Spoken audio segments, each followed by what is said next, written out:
एक चोर ने बताया कि इन 3 लोगों पर कभी भरोसा मत करना, ये सिर्फ अपना होने का ढोंग करते हैं।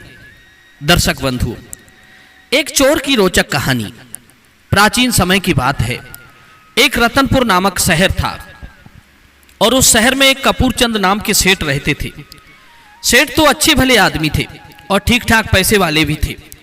उनका कारोबार अच्छे से चल रहा था। कुछ समय बाद उस सेठ के घर में एक लड़का पैदा होता है। वो लड़का धीरे धीरे बड़ा होने लगा। सेठ ने उस लड़के का नाम सामल रखा। लड़का जब बड़ा हुआ तो सेठ उसे अपनी दुकान पर ले जाता था, लेकिन सेठ का बेटा कभी किसी काम पर ध्यान नहीं देता था। कपूरचंद ने अपने बेटे को बहुत समझाया कि बेटा, ऐसे घूमने से काम नहीं चलेगा। बैठकर खाने से त्रिलोक की संपत्ति भी कुछ ही दिनों में समाप्त हो जाती है। मनुष्य को अपने जीवन में कुछ ना कुछ काम करते रहना चाहिए। एक आपके काम करने से 4 लोगों को और काम मिल जाता है। सेठ का लड़का बड़ा ढीठ था। सेठ की बातों का उस पर कोई असर नहीं हुआ, पर सेठ कर भी क्या सकता था, आखिर बेटा था। तो सेठ ने एक अच्छी सी लड़की देखकर उसका विवाह करवा दिया। विवाह हो जाने के बाद भी वो कपूरचंद सेठ का लड़का कोई काम नहीं करता था। धीरे धीरे उसको छोटी मोटी चोरी करने की आदत लग गई। वो अपने साथियों के साथ जाता था और चोरी करता था। अब देखिए श्रोताओं, सेठ तो बूढ़े हो चले थे और सामल अभी जवान हुआ था। सेठ ने उससे कहा कि बेटा, अब मुझसे काम ठीक से नहीं होता है, तुम अपनी दुकान संभालो। परंतु सेठ का लड़का एक कान से सुनता था, दूसरे कान से निकाल देता था। छोटी मोटी चोरियां कर करके उसका मन चोरी में लगने लगा। चोरी का तो उसे चस्का सा लग गया था। एक दिन उसके मन में विचार आया कि छोटी छोटी चोरियां तो मैंने बहुत कर ली, आज मैं चलकर कहीं से ठीक ठाक बड़ी चोरी करके लाऊंगा। ऐसा मन में विचार करके कि आज कहीं से बड़ी चोरी करके लाऊंगा और फिर मैं पैसे वाला हो जाऊंगा, यह सोच करके वो सामल चोर चोरी करने की मनसा से चल देता है। चलते चलते वो शहर से होकर गुजरता है और राजा के महल के सामने से जब निकला तो उसने देखा कि राजा का जो महल है वो 7 मंजिल ऊंचा बना हुआ था और 7 मंजिल ऊपर 7 सोने के कलश लटक रहे थे। जब सेठ के लड़के ने देखा राजा के महल पर सोने के कलश लटके हुए हैं तो उसने उन्हें ही चुराने का निश्चय किया। परंतु विचार करने लगा कि इन्हें उतारा कैसे जाए। ये तो 7 मंजिल ऊपर है और राजा के महल पर कड़ा पहरा रहता है, मुख्य द्वार से तो प्रवेश मिल ही नहीं सकता। अब वो महल के चारों तरफ घूमकर देखने लगा कि कहीं महल के ऊपर चढ़ने का रास्ता मिल जाए और मैं ये 7 सोने के कलश उतार ले आऊं। महल के चारों ओर घूमकर देखा तो उसने देखा कि राजा के महल का जो पिछला भाग है वो घने जंगल से ढका हुआ है। वहां कोई बहुत कम आता जाता था, परंतु उसकी ऊंचाई बहुत थी, क्योंकि पीछे से 7 मंजिल तक ऊंची दीवार थी। चढ़ने का कोई रास्ता नहीं था। उस पर चढ़ना इतना आसान काम नहीं था, क्योंकि वो पत्थरों से निर्मित किला था, विशाल दीवारें थी। तो मित्रों, जो चोर होता है उसमें बड़ा दिमाग होता है। अब तो वो सेठ के लड़के ने विचार किया और किसी लोहार के पास जा पहुंचा। लोहार से बोला, भैया मुझे आप 100 कीलें बना दीजिए। लोहार ने बड़ी बड़ी 100 कीलें उसे बनाकर दे दी।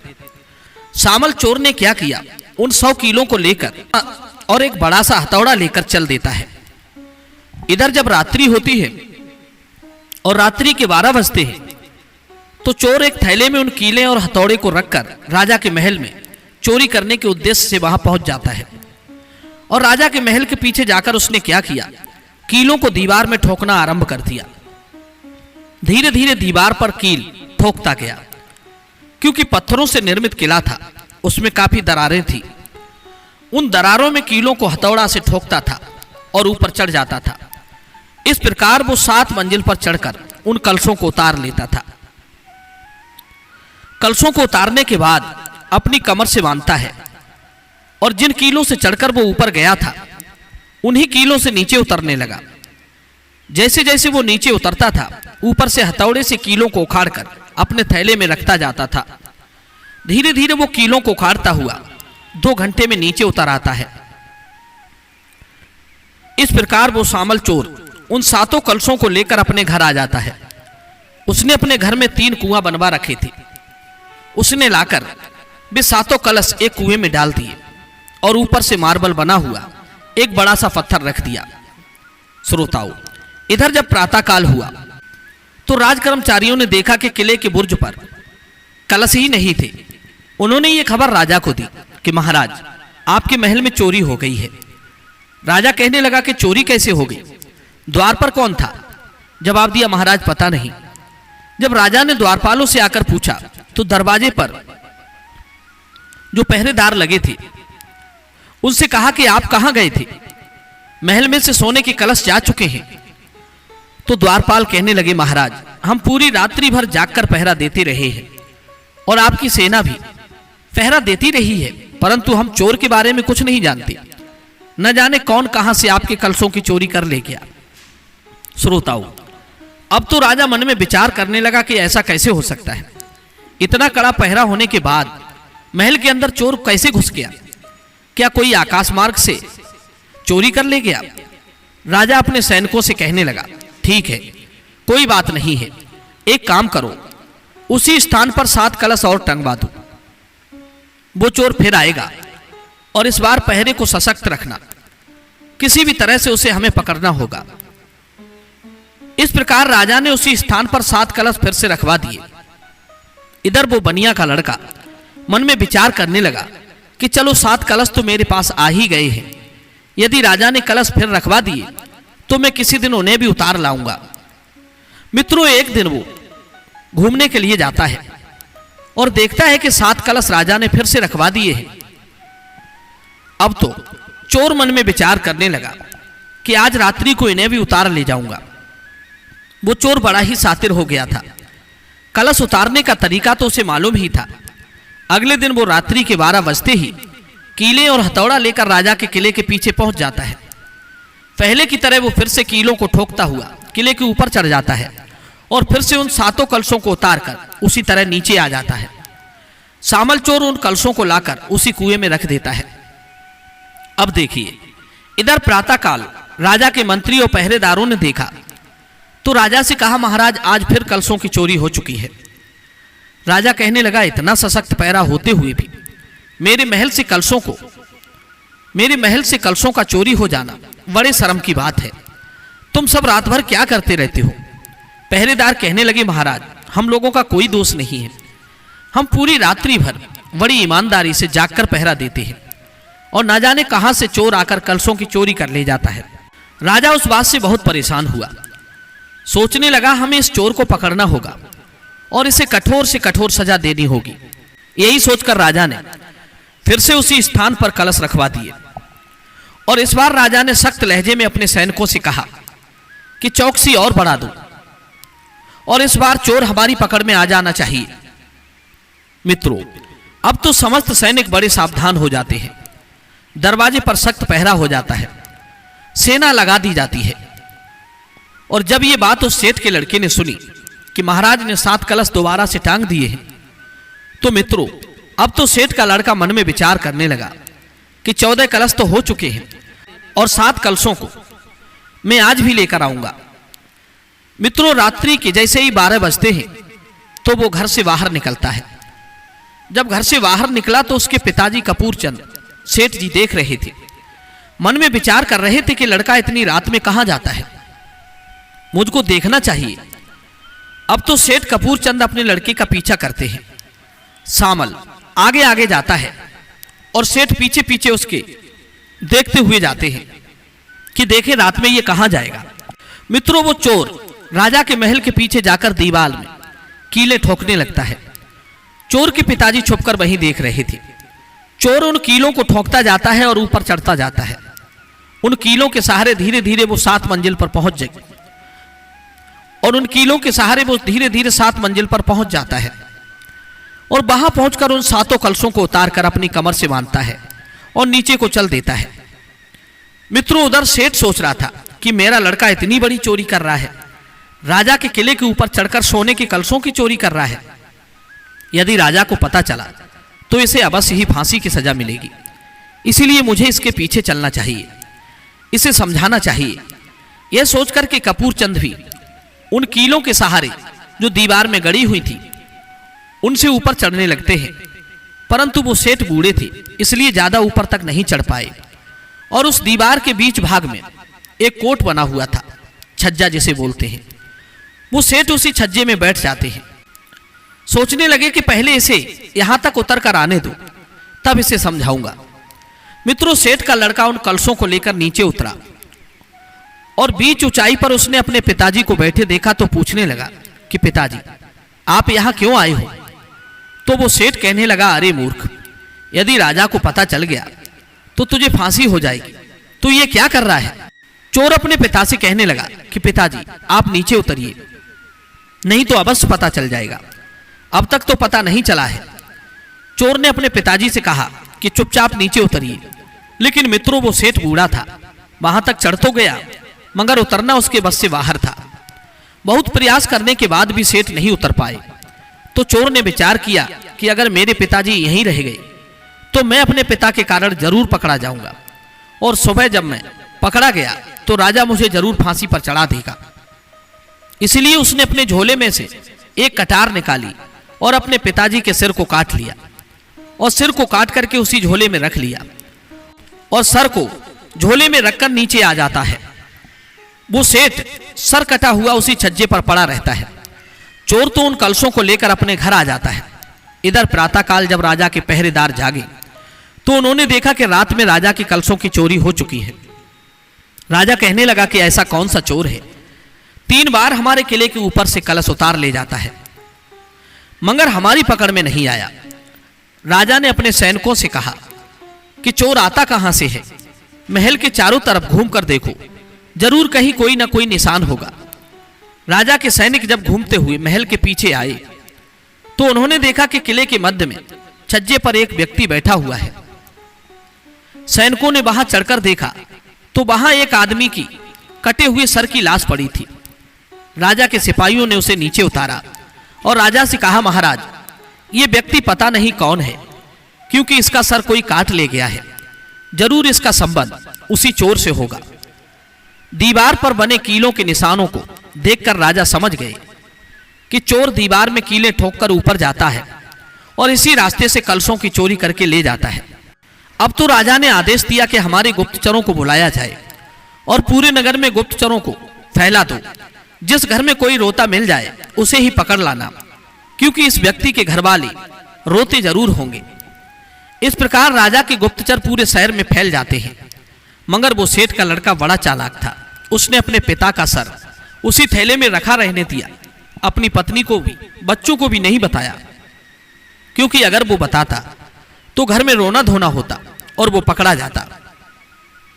इधर गुप्तचरों ने पूरे शहर का कोना कोना छान मारा मगर कहीं उन्हें कोई रोता हुआ नजर नहीं आया। तब राजा ने कहा कि देखो, एक काम करो, अगर शहर में कोई रो नहीं रहा है तो आप लोग इस मृतक शरीर को एक रथ पर रखकर पूरे शहर में घुमाओ। जब इसको कोई देखेगा तो हो सकता है कि कोई इसे इसका अपना देखकर रोए। ये आदमी जिस घर का सदस्य होगा, इसके घर वाले जब इसे देखेंगे तो रोने लगेंगे। जैसे ही वे रोने लगे तो उसी समय उन्हें पकड़ लेना, उन्हें चोर का पता जरूर होगा। मित्रों, राजा ने संपूर्ण शहर में जुलूस निकलवाना आरंभ कर दिया। अब देखिए, इधर वो चोर मन में विचार करने लगा कि मैंने मेरे पिता को अपने हाथों से मारा है, उनकी गर्दन को काट लाया हूं, तो मुझे रोना जरूर चाहिए। तो बंधु, वो चोर क्या करता है, बिल्कुल फटे पुराने कपड़े पहनता है और फटी टूटी चप्पल पहनकर एक फलों का ठेला लेकर एक चौराहे पर पहुंच जाता है। फलों को बेचने लगता है। अब पिता मरे थे इसलिए उसे रोना आ रहा था। सोचने लगा कैसे रोऊं, रोया तो राजा के सैनिक पकड़ लेंगे।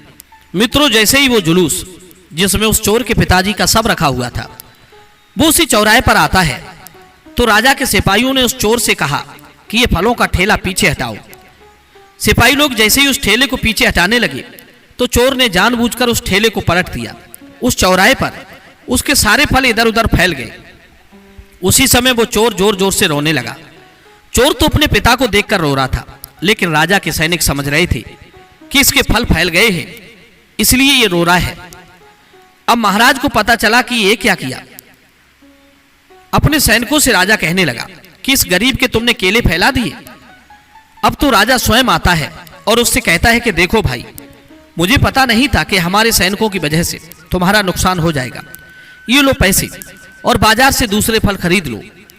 राजा ने उसके फलों से दुगनी कीमत देकर उसे समझाने का प्रयास किया, मगर चोर जो था वो चुपने का नाम ही नहीं ले रहा था। राजा उसे बहुत पुचकार रहा था, उसे धैर्य बंधा रहा था और उसे चुपने के लिए कह रहा था, मगर चोर अपने पिता को देखकर हिलकी भर भर कर रोए जा रहा था। तब राजा ने उसके फलों की 10 गुना कीमत देकर उसे चुप कराया। इस प्रकार चोर तो अपने घर चला जाता है। राजा के सैनिकों ने उसे सेठ का शरीर पूरे शहर में घुमाया, मगर उसे देखकर कोई नहीं रोया। रोने वाला तो रोकर चला गया। राजा सोचने लगा कि जरूर कोई पत्थर दिल ही होगा। जब उस युक्ति से भी काम नहीं चला तो राजा ने अपने सिपाहियों से कहा कि इस सब को दफना दो। जब इस सब को दफनाया जाएगा तो जिसके पास इसका सर होगा वो सर को चिता में डालने के लिए जरूर आएगा, तभी उसे पकड़ लेना। इस प्रकार राजा ने अपने 4-5 सैनिकों को शमशान घाट पर खड़ा कर दिया कि देखो, कोई भी व्यक्ति आए तो उसे आप पकड़ लेना, कोई भी शमशान घाट में प्रवेश नहीं करना चाहिए।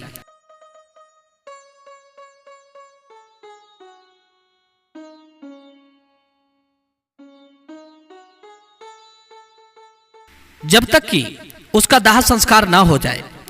मित्रों, सेठ का लड़का मन में विचार करने लगा कि मेरे पिता के शरीर का दाह संस्कार हो रहा है और मुझे यह कटा हुआ सर उसमें सम्मिलित करना है। वो बड़ा चालाक था। उसने क्या काम किया, एक अघोरी साधु का भेष बनाया, पूरे शरीर पर भस्म लगाकर बड़ी बड़ी नकली जटाएं लगा ली, हाथ में त्रिशूल और खोपड़ी ले ली और एक झोले में अपने पिता का सर रख लिया और हाथ में गांजा की एक चिलम पकड़कर शमशान घाट पर जा पहुंचा। शमशान घाट के मुख्य द्वार पर राजा के सिपाही लगे हुए थे। वो अघोरी साधु सैनिकों से कहने लगा कि हे राजा के सिपाहियों, ये जो मेरे हाथ में चिलम देख रहे हो, ये चिलम मैं 14 दिन से नहीं पी पा रहा हूं। मेरा एक नियम है, मैं अपनी इस चिलम को किसी मुर्दे की चिता से ही भरकर पीता हूं, क्योंकि मैं एक अघोरी साधु हूं। मित्रों, ये बात जब सैनिकों ने सुनी तो एक सैनिक बोला, बाबा ठीक है, चिता जल रही है, आप अपनी चिलम भरो और यहां से निकल लो। राजा के सिपाहियों ने उस अघोरी को चिता के पास जाने की अनुमति दे दी। वो चोर अपने पिता की चिता के पास पहुंच जाता है और अपने पिता के सर को चिता में डाल देता है। चिलम भरना तो उसका एक बहाना था। सेठ के सर को चिता में डालकर अलख निरंजन करता हुआ वो शमशान घाट से चला गया। मित्रों, प्रातः काल तक राजा के चारों सैनिक पहरा देते रहे, मगर वहां कोई नहीं आया। इधर सुबह जब राजा के मंत्रीगण आकर सिपाहियों से पूछते हैं कि क्या कोई चिता में सर डालने के लिए आया था, सिपाहियों ने कहा महाराज कोई नहीं आया। तो राजा ने कहा चलो कोई बात नहीं, चिता की राख इकट्ठी कर लो और इसे गंगा में विसर्जित कर देना। सिपाहियों ने जब उस चिता की राख को इकट्ठा किया तो उन्होंने देखा कि उस राख में उस व्यक्ति के दांत मिले। राजा ने अपने सैनिकों से कहा, अरे मूर्खों, जब इस राख में दांत मिल गए तो जरूर इस चिता में किसी ने उसका सर भी डाला होगा। जब वो चोर आया था तो तुम सब कहां गए थे? राजा के सिपाही बोले, महाराज हम तो कहीं नहीं गए थे और ना कोई आया है। हाँ, एक अघोरी महात्मा जरूर आया था और वो कह रहा था कि मैंने 15 दिन से चिलम नहीं पी है। वो अपनी चिलम चिता की अग्नि से भरता था, तो हमने उसे चिलम जलाने की आज्ञा दे दी। हो ना हो वही अघोरी ही वो चोर होगा। ये सुनकर राजा बहुत हताश हो जाता है कि अब हम उस चोर को कैसे पकड़ेंगे। मित्रों, राजा सेठ का दाह संस्कार करने के बाद अपने घर आ जाता है और मन में विचार करता है कि चोर को पकड़ना तो अब हमारी शान की लड़ाई बन गई है। यदि चोर हाथ नहीं आया तो वो किसी बड़ी वारदात को अंजाम दे सकता है। राजा ने चोर को पकड़ने की एक और युक्ति सोची। राजा ने एक ऊंट तैयार करवाया और वो ऊंट सोने चांदी से मढ़वा दिया। राजा ने सोचा कि हम इस ऊंट को नगर में छोड़ देते हैं और इसकी निगरानी के लिए हम अपने कुछ सैनिकों को इसके आगे पीछे लगा देते हैं। वो चोर इस ऊंट को पकड़ने के लिए जरूर आएगा और जो कोई इस ऊंट को पकड़ने की कोशिश करेगा, सिपाही लोग उसे पकड़ लेंगे, वही चोर होगा। मित्रों, पूरे शहर में ऊंट घूमता हुआ जा रहा था। उधर उस चोर को सूचना मिल जाती है कि राजा ने सोने चांदी से भरकर एक ऊंट छोड़ा है। चोर एकदम उस ऊंट को पकड़ने के लिए सावधान होकर बैठ जाता है। उधर राजा के सिपाही उस ऊंट से काफी दूर चल रहे थे।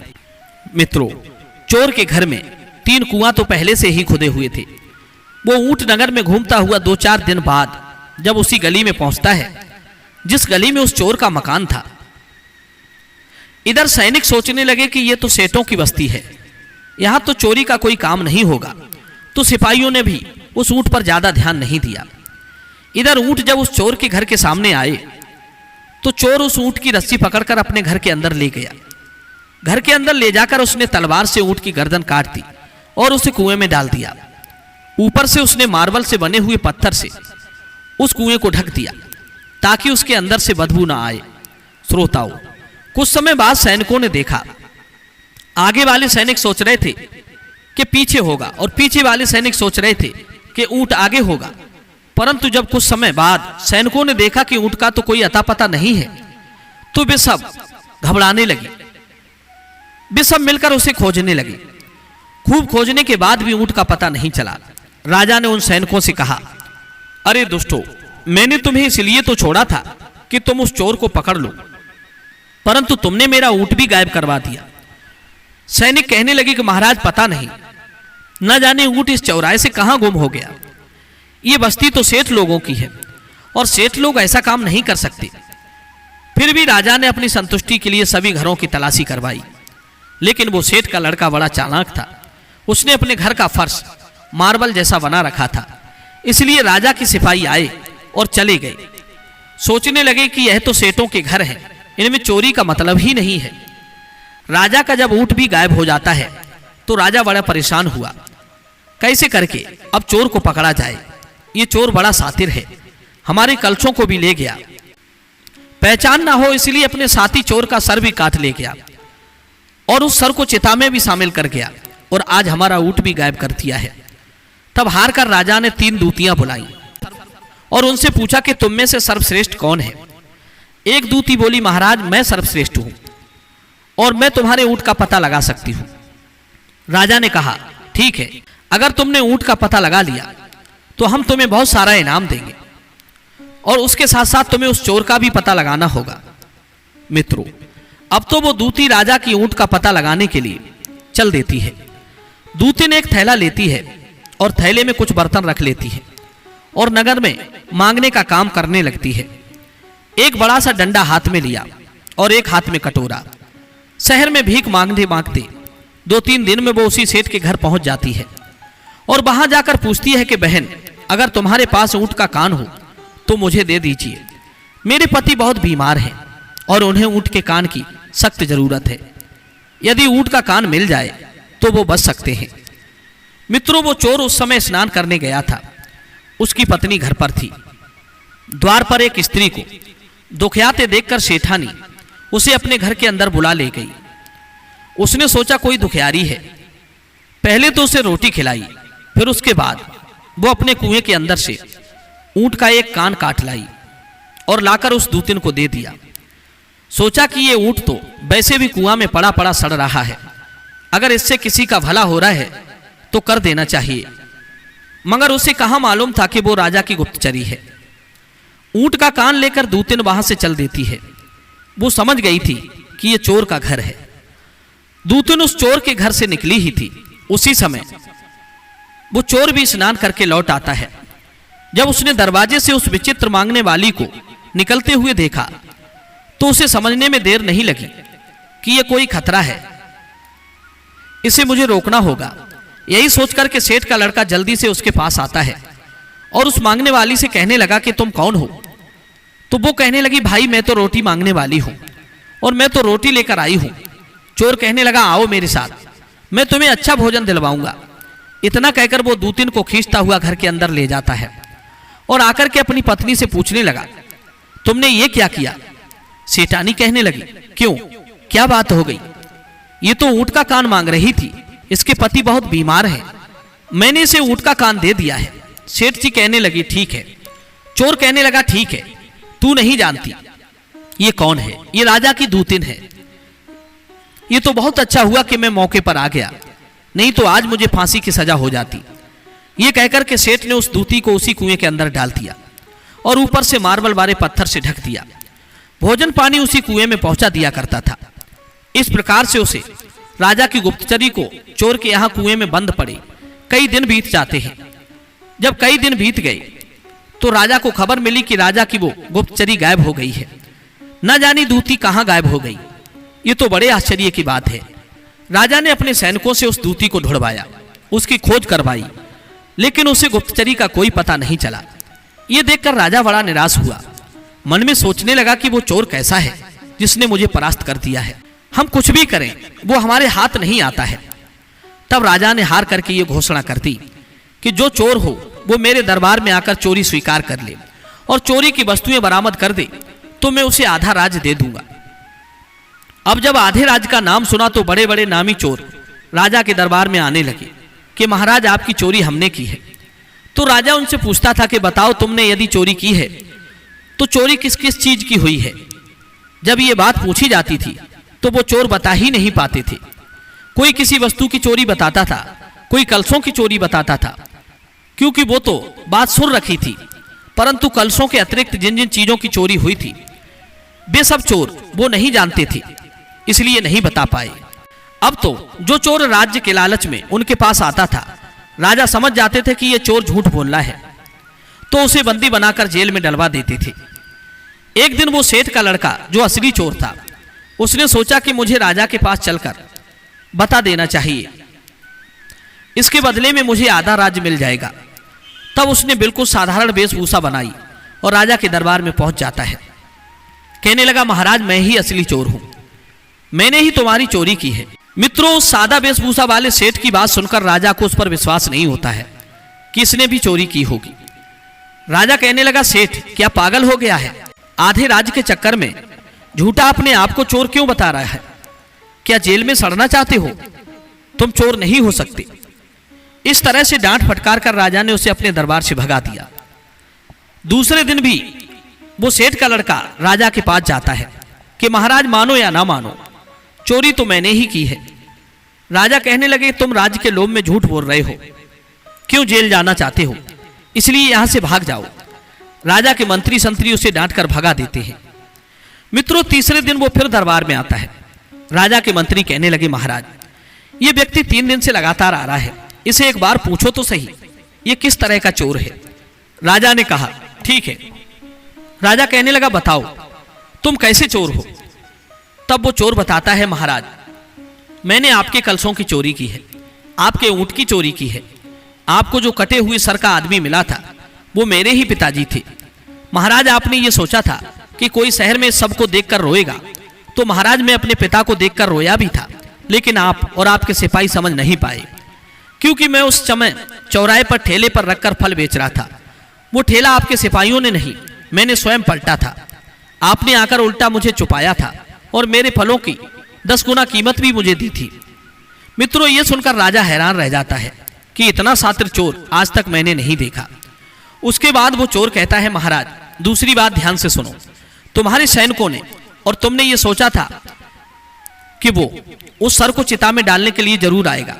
सो महाराज अघोरी का रूप धारण करके मैं अपने पिता के सर को उस चिता में डालकर भी आया था। ऊंट का पता लगाने के लिए तुमने एक दूतिन भेजी थी, वो दूतिन भी मेरे ही घर में कुएं में बंद है। इस प्रकार मित्रों चोर ने अपनी पूरी बात बता दी।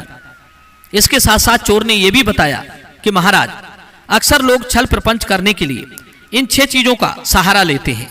नंबर 1 वाणी, नंबर 2 वेशभूषा, नंबर 3 औषधि, नंबर 4 मंत्र, नंबर 5 विश्वास, नंबर 6 देश और समय काल का ज्ञान। ऐसे लोगों से सावधान रहना चाहिए।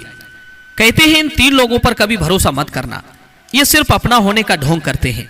नंबर 1 धूत और पाखंडी, नंबर 2 कामी और लालची, नंबर 3 बेस्याएं और चाटुकार। इन लोगों का अपनापन मात्र दिखावा होता है। जैसे रेगिस्तान में दूर से देखने पर रेत ही पानी सी दिखाई देती है। राजा और राजा के सिपाहियों ने जाकर जब उस चोर के घर में देखा तो उसके घर में 3 कुआं थे।